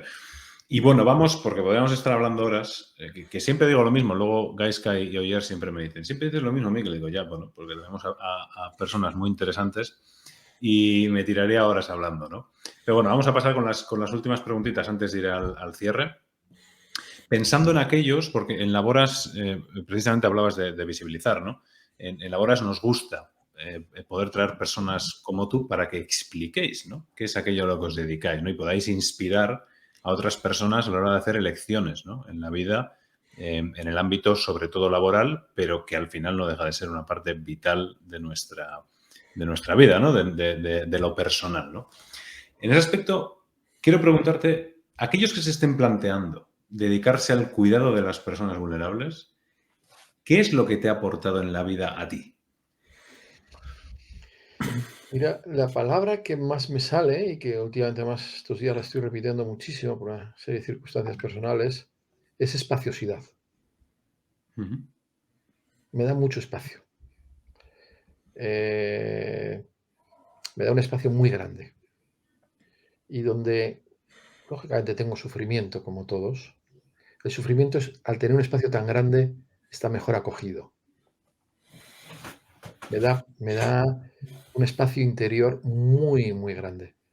Eso me permite conectar bien con mi cuerpo, tener más que un alma, un almacén, en el sentido almacén, y me permite la espaciosidad cada vez juzgar menos. Juzgar menos. O sea que para mí la palabra espaciosidad tiene mucho sentido. Es que mis emociones no son ni buenas ni malas, sino son emociones que habitan y que viven en mí y en todos los seres del planeta. Esas emociones, lo que yo siento en mi corazón, lo sienten muchísimas personas, no es algo mío nada más. Mi cuerpo, al ser más espacioso, digamos que acoge mejor al otro, y ese no juzgar me da la posibilidad de encontrarme con personas que antes, pues quizás le ponía muchos peros, y entonces me estaba perdiendo una parte de la vida. Yo creo que cuando juzgamos nos perdemos una parte de la vida. ¿Incluye eso no juzgarse a uno mismo? Por supuesto, por supuesto. Y ahí hay que hacer un gran ejercicio, ¿no? Somos los que más nos juzgamos a nosotros mismos. Y ahí hay un gran ejercicio dentro de los cursos que doy. El curso de autocompasión es el que más fuerza tiene, ¿no? El cómo ser autocompasivos. Tenemos que hacer un gran entrenamiento. Nos montamos enseguida un palacio de justicia, nos condenamos, montamos un servicio policial para controlarnos y montamos una cárcel de todo lo que hacemos enseguida, ¿no? Entonces, bueno, yo creo que ahí hay una tarea muy grande que hacer, pero para eso hay antídotos, ¿no? Que sean la humildad y cosas así parecidas que te ayudan un poco a decir, bueno, oiga, mire, que soy bellamente imperfecto, ¿no? ¿Cuáles son, en esta vida, ¿no?, laboral que has dedicado sobre todo a las personas, nos hablabas de esa vocación, la musicoterapia, personas vulnerables, en fin, ¿no? Pero alrededor de las personas, ¿cuáles son los mayores desafíos a los que te has tenido que enfrentar? Bueno, hay uno que siempre está, que es la envidia. Es el primero que me ha venido, la envidia. Y la envidia siempre aparece cuando no hay diálogo. Cuando el otro ve en ti cosas que ni tan siquiera existen, que se las imagina, que las proyecta y que uno las desea ¿eh? La envidia que nace de la falta de encuentro, de la falta de preguntar al otro. Eso ha sido algo que me he encontrado. Sí que es cierto que yo siempre he tendido a buscar ese encuentro, pero quizás no siempre lo haya logrado. Estoy seguro que a más de una persona no le ha abierto la puerta como debiera, ¿no? Casi seguro, pero desde ya es algo que digo, bueno, no había sido una intención consciente. Y la otra sería otra de las razones que también me han costado muchísimo ha sido el que las personas, quizás es que es muy vinculado a todo lo que vengo diciendo, ¿no? Es el tiempo no compartido, la falta de tiempo de contar un proyecto, la falta de tiempo de fallar, ¿no? También. A veces, cuando uno falla, también puede compartir eso, ¿no? Y es como, no, se le ha acabado a usted el tiempo, ¿no? No, yo creo que cuando uno falla, justo lo que más tenemos que hacer es un tiempo para la reflexión. Y eso a veces yo creo que me ha faltado. Y si pudieras viajar al pasado, Pachi, ¿qué consejo te darías a ti mismo? Bueno, el primero que se me ocurre es el vivir más el presente, ¿no? Durante mucho tiempo he tenido que estar diseñando, programando, anticipando, ¿no? Esto es necesario, porque si no, quizás este instituto no hubiese llegado a donde está, pero eso me ha cansado un poco. Y yo necesito mucho del presente, necesito de la frescura, ¿no? Y quizás vuelva a momentos de la juventud donde había cierto impulso también, ¿no? Claro. Estoy acordándome de hubo una temporada que hacía un boletín sobre noticias buenas que pasaban en el mundo y lo hacía solo dentro del movimiento de no violencia y lo ponía lo ponía solo, ¿no? Allá lo empapelábamos como hacíamos en aquel entonces, ¿os acordáis? ¿No? Aquellos impulsos me encantaban, ¿no? Esos me dieron eso, mucho impulso también, ¿no? Muchísimo impulso. Todavía conservo muchos materiales de esos en mi biblioteca, ¿no? Y con mucho cariño de aquella época, ¿no? Cuando trabajaba o participaba en encuentros de la Comunidad del Arca, que era una comunidad no violenta, cuando aquella época aprendí muchísimo, porque ahí aprendí precisamente a ese respeto y a ese diálogo. Bueno, pues vamos a ir con el cierre. Espero que tengamos ocasión de ampliar, ¿eh? o de encontrarnos, ¿no? Precisamente en otra ocasión. Y vamos a ir con las dos preguntas clásicas del cierre. La primera, Pachi, es que nos recomiendes una persona a la que entrevistar. Bien, yo, ya que hemos hecho un poquito de musicoterapia y que es un tema que a mí me gusta que se pueda profundizar, yo desde luego os recomendaría a Sheila Pereiro. Ella es musicoterapeuta, psicóloga. En estos momentos está trabajando en la UCI del Hospital Santiago, donde incluso cuando ya pudimos entrar, porque al principio era muy difícil entrar en la UCI, ha estado trabajando, incluso haciendo sesiones con música en personas que no se habían encontrado todavía ni con sus familiares, ¿no? Me parecía casi como un acto sagrado, ¿no? Me transmitía a ella. Y creo que tiene vivencias muy interesantes. Ella trabajó durante tiempo también con personas de espectro autista, con esas personas que a veces sabemos que su comunicación es muy compleja y tiene una sensibilidad especial, ¿no? Tanto creando las músicas, creando los espacios. Me parece una persona, desde luego, muy a pasar horas con ella, ¿no? Porque de alguna manera sabe respetar los silencios, sabe que la partitura no está en un pentagrama, sino está en la sonrisa, está en la mirada del otro, está en las lágrimas del otro, y lo sabe de una manera muy especial. O sea que yo os recomiendo a Sheila Pereiro. Bueno, pues seguro. Vamos a contactar con Sheila, seguro, para poder charlar un rato. Un libro, una película, una serie documental. Nos has nombrado varios, que yo los voy a apuntar. Pero si tuvieras que elegir uno, si pudieras, si puedes elegir uno.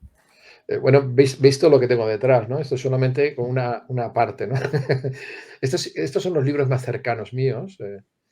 Tengo un vicio, que son los libros. Bueno, perdona, pues no he dicho, puede ser una composición, ¿eh? Porque Sí, fíjate sí. que no lo teníamos incluido y me viene a la cabeza, puede ser una composición, un Ya. Pero LP, bueno, lo que vamos a sea. hacer con un libro y luego me cuelgo con una composición. Pero ya que me has dicho un libro, tengo un vicio que son los libros, ¿no? Me encanta. Me encanta en ese escuchar los pensamientos de otras personas, ¿no? Y hay uno que me acompañó no hace mucho en un retiro que hice. eh, pues fue como unos 6 meses antes de la pandemia. Y es Enseñanzas del silencio de Moratiel. Está escrito por Alicia Martínez en Desclés de Brouwer. Enseñanzas del silencio de Moratiel. Es un libro, lo tengo aquí, un libro maravilloso, con una sensibilidad. Está escrito por un dominico que creó una escuela del silencio y que te va enseñando a convivir con el silencio sobre todo interior, ¿no? Y bueno, no os podéis hacer una idea qué transformadores, ¿eh? Este es un libro que me gusta mucho. Como has dicho uno, voy a quedarme en uno porque ya se me iba la vista a otro, pero no lo voy a hacer. Si tuviera que pensar en una música, serían muchas, pero hay un compositor que a mí me gusta mucho que es Keith Jarrett. Keith Jarrett es un músico de jazz maravilloso. Hay un disco que me parece que es Circle Song, con unos temas que me parecen increíbles, ¿no? En algunos momentos incluso veo claramente muchas de las sesiones de trabajo que yo hago, que a veces se repite un poco y va buscando las variaciones en esas repeticiones, ¿no? Me recuerda mucho a la vida se nos va repitiendo con pequeñas variaciones, ¿no? Y Keith Jarrett es un experto en hacer ese trabajo en sus improvisaciones y es un compositor que a mí me encanta. Más o menos tengo una periodicidad, yo diría casi quincenal que lo escucho. Entonces me tomo mi tiempo y me ayuda mucho a recordarme en buscar la variación, para eso que llamamos monotonía no me coma, ¿no? Entonces, cuando lo escucho es como que me abre bastante a esa apertura de la variación. Por eso me gusta Keith Jarrett. Bueno, pues ahí quedan esas recomendaciones. Vamos a ir dejándolo por aquí. Darte las gracias, Pachi, una vez más, por estar con nosotros. Esperamos que podamos volver a compartir un buen rato de charleta y de contacto. Sí. Y nada, bueno, pues muchísimas gracias, Pachi. Muchísimas gracias a vosotros. Qué paciencia habéis tenido con todo lo que cuento, pero... No, yo podría seguir aquí. En fin, es un placer, ¿no? Me ayuda a pensarme también esto, o sea que muchísimas gracias.